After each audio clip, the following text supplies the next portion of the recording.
Welcome to our retirement, folks. Go on the same route. Yeah. I don't know if any of you have seen that. Good morning, everybody. Oh, good morning. Yeah. I don't know if any of you have seen that video that. Well, it's not. It's a link to a video that I put in my post in the post section on here. It takes you to a chat.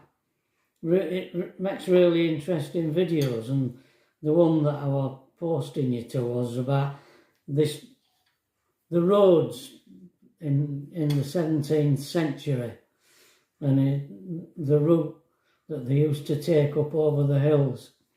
And then he met this gypsy family who was still living in their gypsy caravan. The covered van.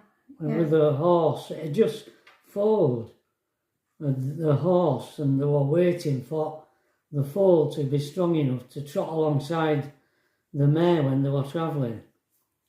Really good, interesting video. But it reminded us of a lady who used to come round selling lace, didn't she, in Waddingham, when we lived in Waddingham in Lincolnshire. Yeah.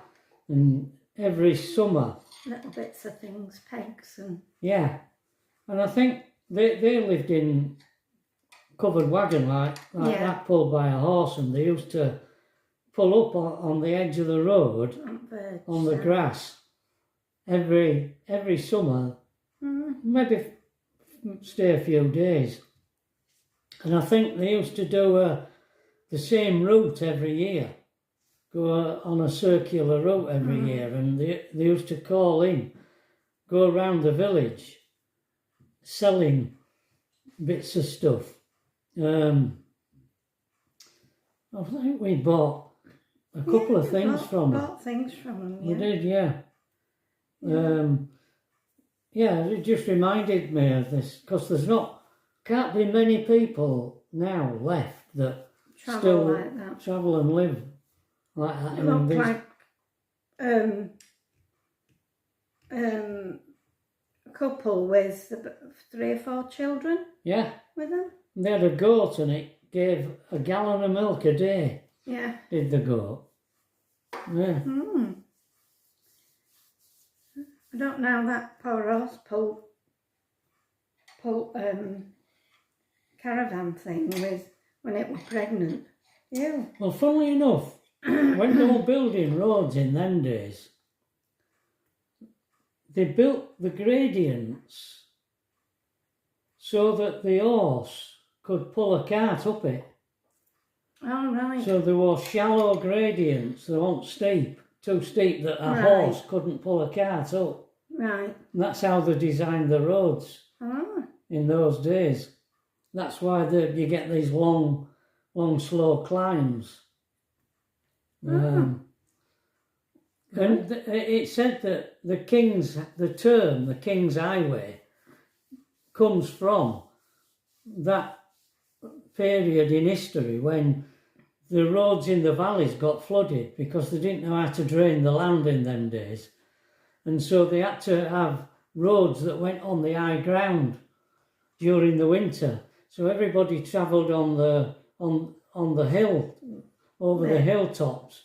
And that's why it was called the highway.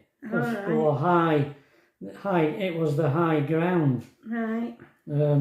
Where it didn't flood. Yeah. Interesting. Yeah, I haven't given you an update for a while on my book. I think I've got about 31 or 32 pages, 32 letters in there. It's up to about 150 pages now. What I'm trying to do, this is, if any of you don't know what I'm talking about, I ought to have brought my book down. I do have a book that I've written already on the site. Like an autobiography. It's autobiography. But I'm intending publishing another one, a book of letters that Pat and I wrote to one another between October 1966 and January 1970. No, Sorry, 8. yeah, 1966 and January 1969. No, 1968. Sorry. Yeah.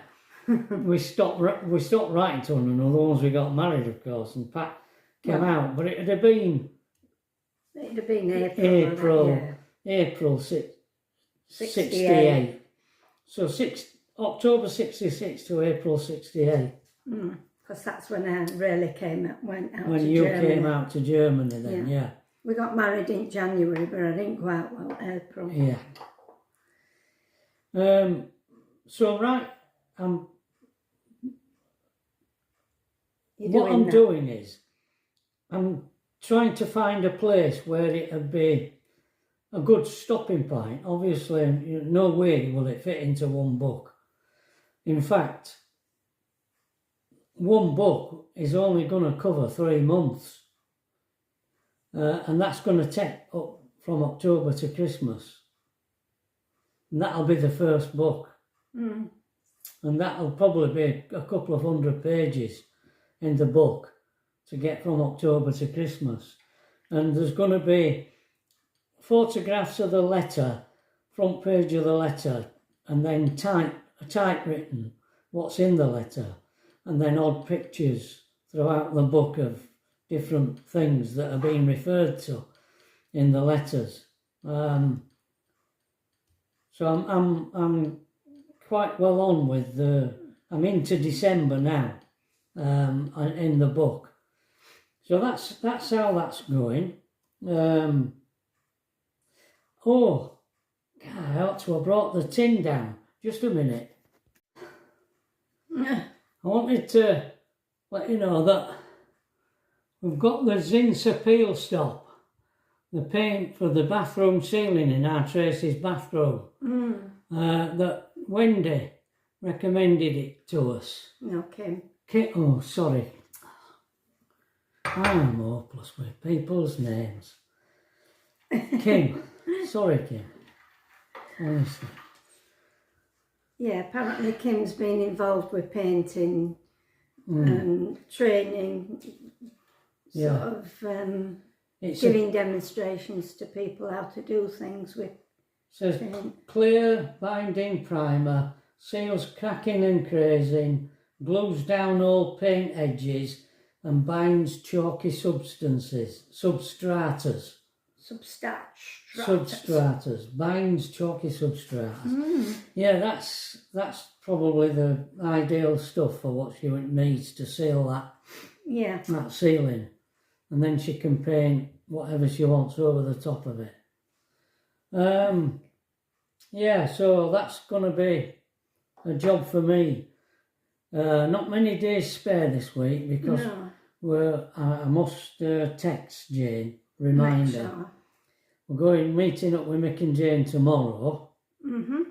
And on Thursday we'll be setting off for Scotland. Yes.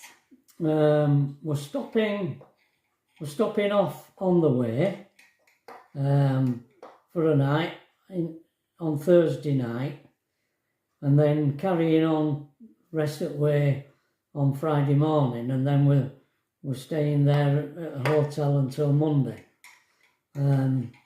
Sounds as though it's going to be nice. There's evening entertainment on at this hotel in Scotland, and we get 4 free drinks per day.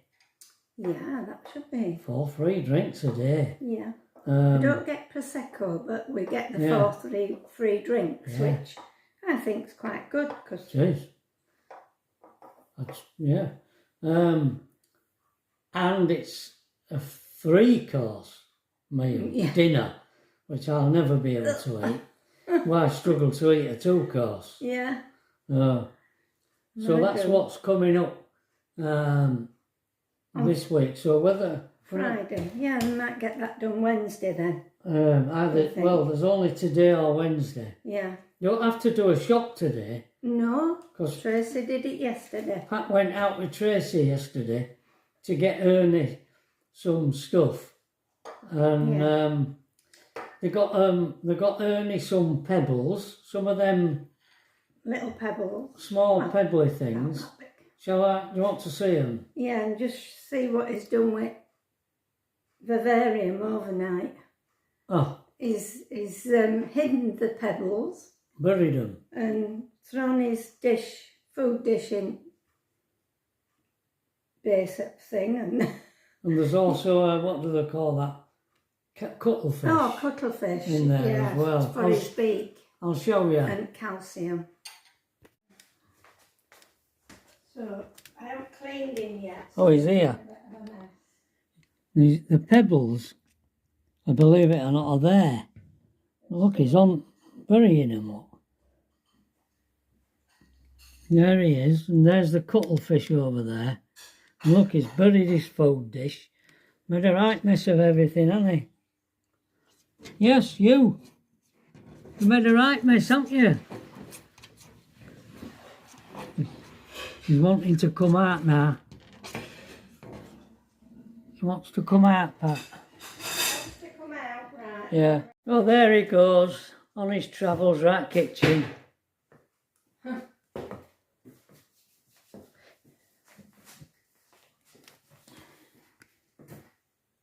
He's off. He's been up since 7. Now then, one of you has asked to see Pat's cross stitch, so she's brought it down to show you. I don't know why. You want to see it? Is it right way up? Yeah. Oh yeah. She's on with it.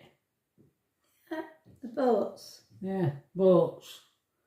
It's coming on. Yeah, I haven't done any for over a week. Well over. She says it keeps her fingers busy. Yeah, because otherwise I'm twitching things. Fiddling. Yeah. And also, I may say, it does stop you from eating on the night if you're one of them people that like to nibble. I find that cross stitch keeps my mind off nibbles.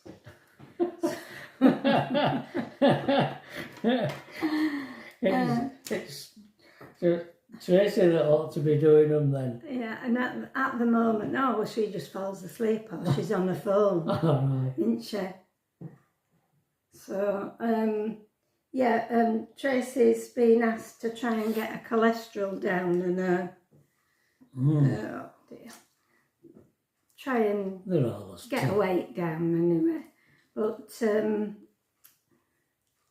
she's doing pretty well, yeah. She's trying to, because with her being vegetarian, she was eating quite a lot of bread and potatoes and that. And pasta. She likes pasta, so she's having to find like substitutes for these things. So and she's taking, like she'd get a sandwich from sandwich shop during the day at work and a packet of crisps and a bar of chocolate or something. Whereas now she's taking fruit and salady stuff and different things to eat at work, isn't she? So She's trying. She's trying very hard, I must say. I said to her yesterday, has it made any difference yet? She says, no. Poor thing. And I mean, she's not sat all day like some people are sat on computers and that. No. She's moving about a lot. Yeah. With these juras and that, and up and down steps and what have you. Yes, she is, yeah. So she should lose it. It might just take a little while to get into it and then it'll come off. Yeah. Yeah. Oh, I don't need to lose any more weight, but I'm trying not to nibble on a night to encourage Tracy, and she's encouraging me, so I don't need to lose any weight. No, definitely not. No. Right, well, I think that's about it for today. Yeah. Yeah. Yeah, you've seen me cross stitch. Yeah. Yeah, she was saying, what are your favourite books? Well, that didn't take me long to tell them that. Yeah. Lee Child. Lee Child, yeah. Yeah. Yeah, my favourite author. Yeah, he's my favourite. Ian Rankin, he's quite good. I do like an American author. And she writes about cats who talk. Yeah. Summat Murphy. Oh, yeah. Russo. Russo Murphy. Russo Murphy or something. Can't remember that name. It's supposed to be a cat that's a detective. Yeah. Well, there's 3 of them. Oh, 3 of them? Because he's got his female with him. Oh. It's a while since I've read one like. Well, they're hard to get hold of. Yeah, you have to order them, don't you, from because the American things. Yeah. Russo Smith. Yeah, something like that. Our Tracy started with them. Oh, we've got a robot. Yeah, Shirley Russo, something or other. Yeah, I think it must be Shirley Russo Smith or something. Yeah, something like that. It's three. Yeah, things, triple-barreled name. Yeah. Yeah. I used to love reading them, didn't I? Yeah. Tracy used to buy me about 4 at a time. I had a customer who had a bookshelf at the side of a piano, and I noticed that this bookshelf were just full of the same books, by the same author. And I know they all had a cat on them, and I asked her about them. And this lady, this customer of mine, she married an American and lived in America for a long, long time. And then when her husband died, she came back to England. The piano were a Baldwin, which is American make, which she brought back from the States. And it was her that told me about these books, and I told Pat about them. And Tracy bought you a load one Christmas, didn't she? Yeah. Sent off for them. I think they were second hand from somewhere, weren't they? She just got me quite a few. And I read them all. Right. Okay, folks. All being well, we'll see you tomorrow. Yes, tomorrow. Bye-bye. Bye.